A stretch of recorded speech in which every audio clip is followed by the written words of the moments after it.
इस कहानी का शीर्षक है भूतिया लड़की रिया की वापसी। चलिए शुरू करते हैं। एक गांव के किनारे एक पुराना स्कूल था। टूटी दीवारें, जंग लगे गेट और पेड़ों के बीच से आती ठंडी सीटी जैसी हवा।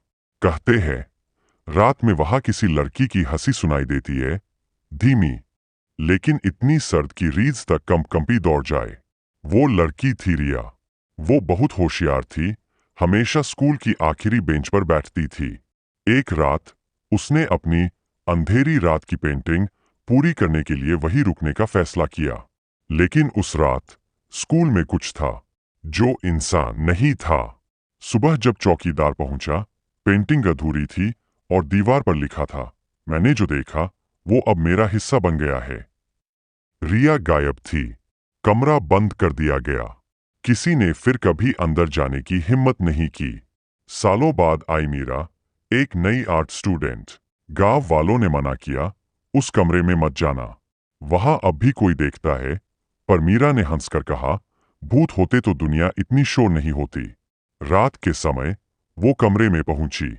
दीवारों पर किसी ने नाखूनों से खरोंच कर चेहरे बनाए थे, डरावने, चीखते हुए चेहरे।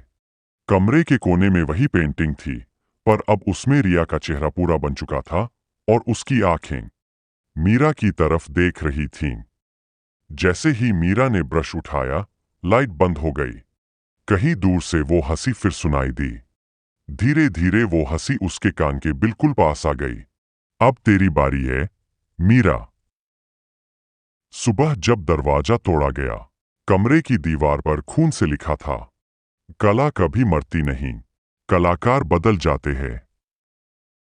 और अब उस पेंटिंग में दो लड़कियां थीं, रिया और मीरा। दोनों की आंखों से काला रंग बह रहा था। उस रात के बाद स्कूल की दीवारों से किसी की फुसफुसाहटें आज तक आती है। पेंटिंग अधूरी है, बस एक चेहरा और।